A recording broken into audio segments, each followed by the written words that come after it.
On Halloween, Austin brought his girlfriend, Emma, to visit the family-run morgue. She was deeply fascinated by everything there, especially the cold mortuary drawers in the autopsy room. Although most people would feel scared when seeing such things, she felt an inexplicable unease and even wanted to see the body. Austin hesitated, intending to refuse her by saying his father was strict. Oh, no, you cannot see one. And my dad is way too strict. Try me. Pick one. Unable to resist his girlfriend's insistence, Austin reluctantly opened the freezer and slowly pulled out a body. Despite the creepy sight before her, Emma didn't flinch. In fact, her curiosity grew even stronger. It seemed the first body was too ordinary, and she wanted to see the adjacent freezer. Austin, helpless, could only oblige. Not that one. The one next to it. A body's a body.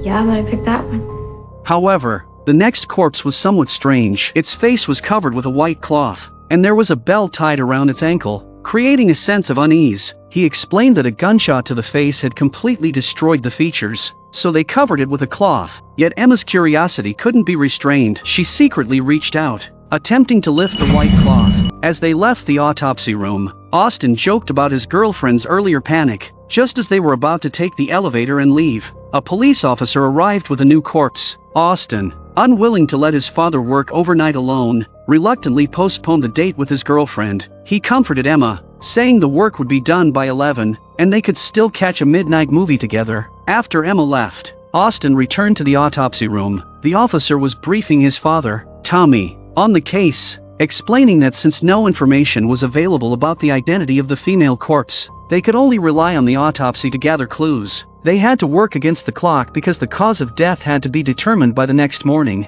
Time was tight, so the father and son immediately began the autopsy. However, the first stage, the external examination, left them puzzled. The woman's corpse appeared perfectly intact, with no bloodstains or bruising, and not even the usual livor mortis was present. It wasn't until Austin pried open her eyelids that they noticed something unusual. Her eyes had turned a strange shade of gray. This condition usually occurs in bodies that have been dead for over 3 days. Even more shocking, upon examining other parts of the body, Tommy discovered that the woman's hands and feet were broken, and all the joints were showing signs of compound fractures. Yet, her skin bore no wounds whatsoever. They also found that her tongue had been forcibly torn out. At this point, Tommy seemed to remember something. He had once encountered a similar situation in a human trafficking case. To prevent victims from escaping or calling for help, criminals would bind their hands and feet and cut out their tongues. While listening to his father's analysis, Austin was using a camera to document the woman's external features. At that moment, he noticed something odd. The woman's nostrils were twitching, and blood started dripping from her nose. As he stood there in confusion, a fly suddenly emerged from her nose. Tommy saw this as well, and it seemed to trigger a thought. He immediately used tools to carefully examine the woman's mouth and discovered that one of her molars on the lower left side was missing. Additionally, he found a long thread inside her mouth. After confirming the material of the thread, Austin carefully preserved it, planning to send it for analysis the next day. After completing the external examination, Tommy proceeded to the second stage of the autopsy, the internal examination. He used a scalpel to cut open the woman's chest, then severed all her ribs and removed the front of her chest cavity. At first glance, Tommy noticed that the woman's lungs were severely blackened. Even if someone smoked 8 packs of cigarettes a day for 20 years, their lungs wouldn't look like that. But with lung damage this severe, the rest of her body should show at least third-degree burns, which puzzled both father and son. They then discovered that all of the woman's internal organs bore visible wounds. Even her heart looked as though it had been sliced. As they struggled to understand the source of these scars,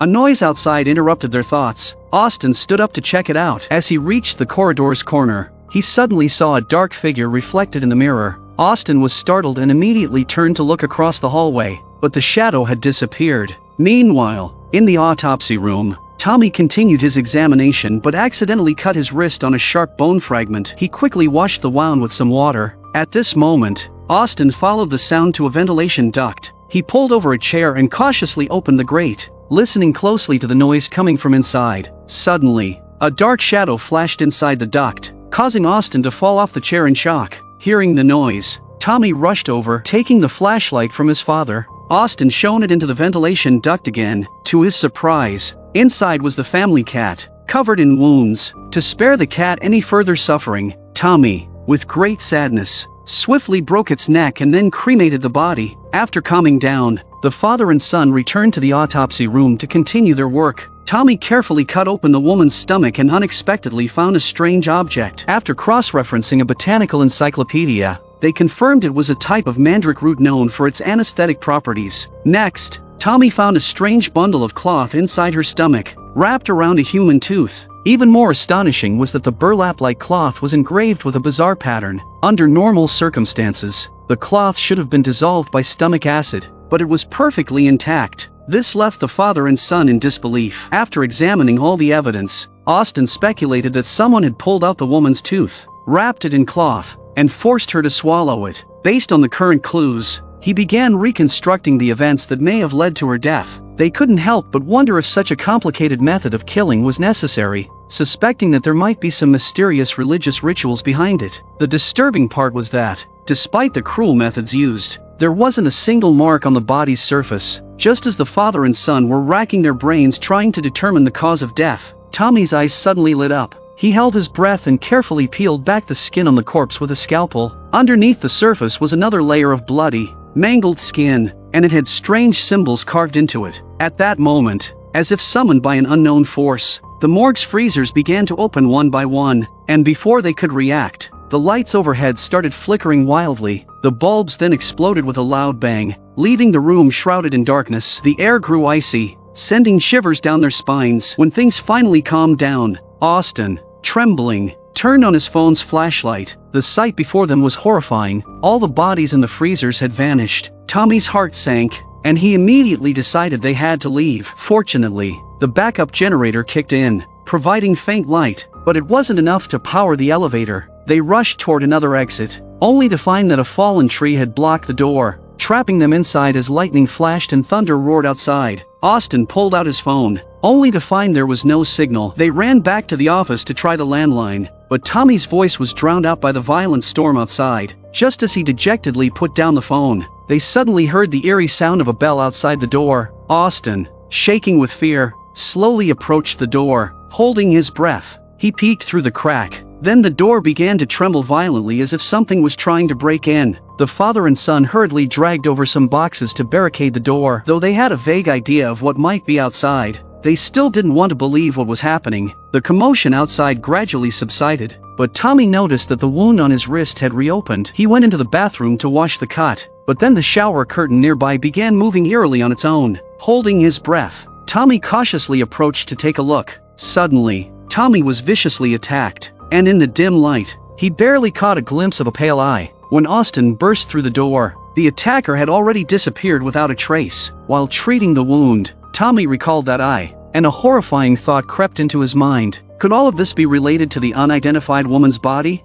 To eliminate any doubt, Tommy decided they needed to cremate the corpse. As they left the office, Austin noticed a bone fragment on the floor, further confirming their previous suspicions. Still in shock, they hurried back to the autopsy room, only to discover that the woman's internal organs, which they had removed earlier, had decayed at an alarming rate, while the organs left inside her body remained perfectly intact. With no time to lose, Tommy quickly sealed up the woman's chest cavity. Just as they were about to wheel the body to the crematorium, the door to the autopsy room suddenly slammed shut and was locked from the outside. The unexpected turn of events made their hearts race. Austin immediately grabbed a fire axe and started hacking at the door. After several strikes, he finally managed to make a small opening and cautiously peered through, only to find an eye staring back at him from the other side. The chilling sight made Austin realize they needed to deal with the woman's body right away. Without hesitation, he grabbed a bottle of alcohol and doused the entire body. Tommy lit a match and threw it onto the body, and the woman was instantly engulfed in flames. However, the fire spread much faster than they anticipated,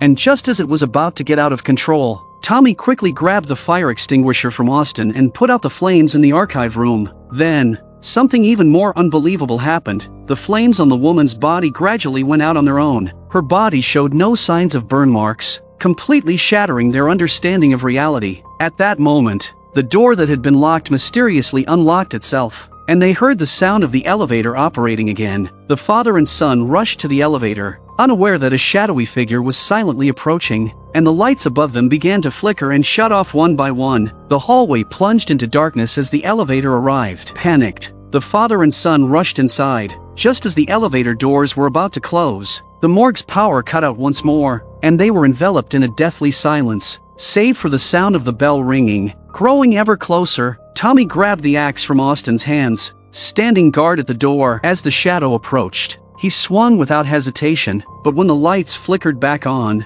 the father and son were utterly stunned by what they saw. The person lying outside the elevator was none other than Austin's girlfriend, Emma. Tommy looked at his grief-stricken son, filled with guilt. The most urgent task was to leave this cursed place. Tommy took Austin back into the elevator, but the power had failed again. It was clear that whatever was behind all this wouldn't let them leave so easily, but staying here would only lead to death. If they could find the true cause of the woman's death, perhaps they could stop all of this from happening. The father and son had no choice but to return to the autopsy room. This time, they were going to complete the final step of the autopsy. Austin used a scalpel to cut open the woman's scalp and started the bone saw to remove the skull. He then carefully took out a piece of brain tissue and placed it under the microscope for examination. In the next second, he saw something horrifying. Hearing his exclamation, Tommy leaned in, and his face also filled with terror. The woman's brain was still active, which explained why they couldn't determine the cause of death. She hadn't truly died at all. Some unknown energy had been keeping her brain functioning.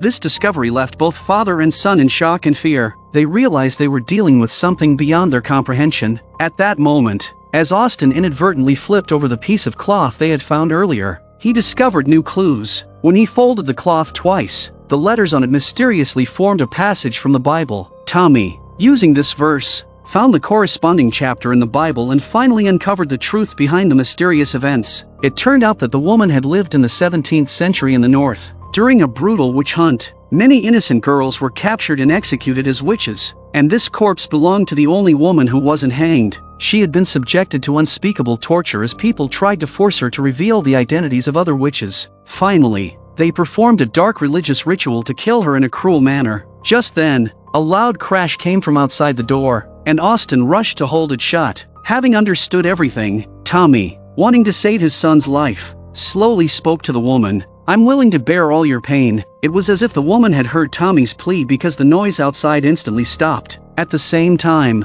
Tommy felt a sharp pain. His limbs began to break spontaneously. Meanwhile, the woman's limbs started to heal, and soon, all of her injuries were disappearing. All the pain was being transferred to Tommy. The woman's lungs turned fresh red, blood flowed back into her body, and her eyes regained their vitality, while Tommy's eyes turned white. In agony, Tommy glanced at the scalpel that had fallen to the floor nearby. Unable to bear watching his father suffer any longer, Austin, at Tommy's request, drove the scalpel through his father's heart. However, this action interrupted the transfer process. Austin, unaware of what he had done, came out of his grief to find that the bodies in the morgue had returned to the freezers. Austin approached the exit and heard the voices of a rescue team outside. Just as he was trying to push open the door, all the noise disappeared. Then he heard his father's singing. Sensing something was wrong, Austin slowly looked down the stairs, but when he turned his head again, the cursed Tommy suddenly appeared right in front of him. The next morning, the police arrived at the scene, and what they saw shocked them. It was as if everything that happened the night before was just a nightmare, with all traces having vanished without a trace. All that remained were the bodies of Austin and Tommy. After a careful examination of the scene, the police found no signs of forced entry. It looked like a suicide. Even more chilling, the body of the woman, which had been dissected, was now fully restored, as if the terrifying autopsy had never happened. To determine the woman's identity, the sheriff ordered her body to be sent to another morgue for further examination. However, during transportation,